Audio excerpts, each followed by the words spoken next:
If you're a keen follower of retro gaming, then these will surely need no introduction. The NES and SNES Classic Edition have revolutionised the way we connect with classic games, and companies like Sega, Konami and SNK have all followed suit with their own classic consoles. Capcom, via Koch Media, yes, I said that correctly, have gone and released this monster. I mean, look at the size of this thing. It's absolutely enormous, but it's a micro console. It comes preloaded with 16 classic arcade games, plugs directly into your television and is powered by USB. My name's Damien and let's dig in to the Capcom Home Arcade. Now if you're a gamer of a certain vintage, like I am, then the name Capcom is going to mean stuff like Strider, Final Fight, Street Fighter 2, all that kind of good stuff from the late 80s, early 90s, when Capcom really did rule arcades. And that's what this product is tapping into. This product contains 16 different games from Capcom's glory years in the arcades. So you've got stuff like Final Fight, Street Fighter 2, Ghouls and Ghosts, and then you've also got rare stuff like Pro Gear and Alien vs Predator, two games that have never ever been available domestically before. The catch, it's massive, and the other catch is it retails for £200, which is nearly $400. The Capcom Home Arcade is a plug and play system that plugs directly into your telly via HDMI and micro USB. It's got two sets of controls, it's got sandwich sticks and really responsive buttons, and it comes with 16 classic Capcom arcade games.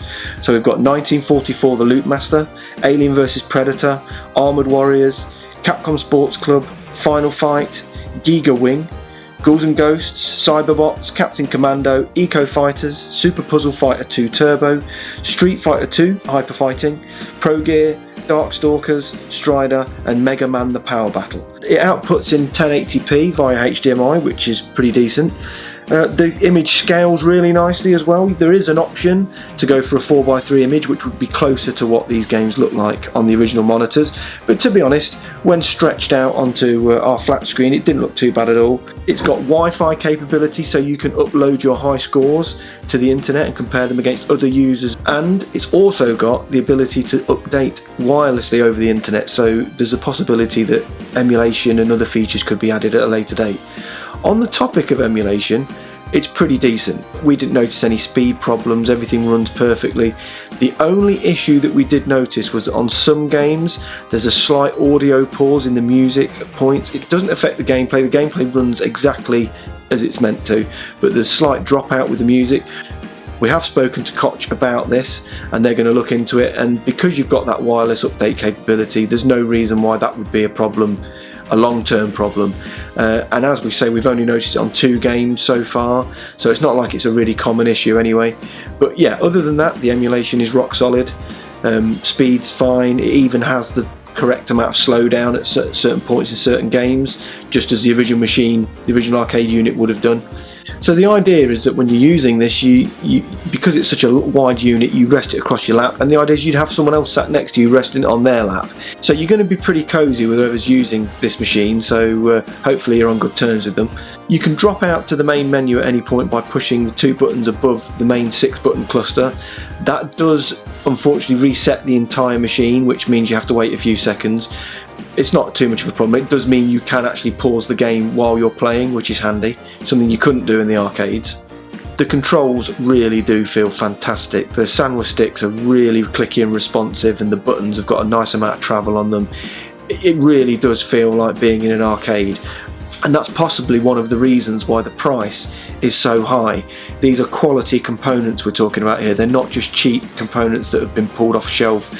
Koch has really put a lot of thought into the bits that are going into this, and the unit feels really solid as well. It's really well built.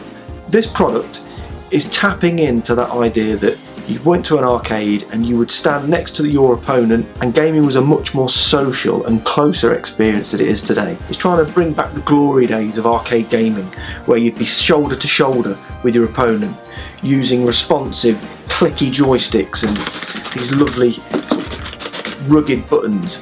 That's what this product's trying to tap into. Only sort of dedicated players are going to really want to invest in this. But I will say, I've enjoyed my time playing with the Capcom Home Arcade system immensely. It's brought back some really good memories. It's built solidly. The emulation's pretty decent, apart from those sort of like audio skips which we've talked about. and stuff like being able to upload your high scores to compare them with other people is great. And obviously the online side of things mean that Koch can update this in the future. They could potentially add more games, they could improve the emulation. The sky's the limit really, and it might not be quite in the same league as the SNES and NES Classic Editions, but it's good to have options at home, and I'm really pleased that we're finally getting to play Alien vs Predator and Pro Gear in the home.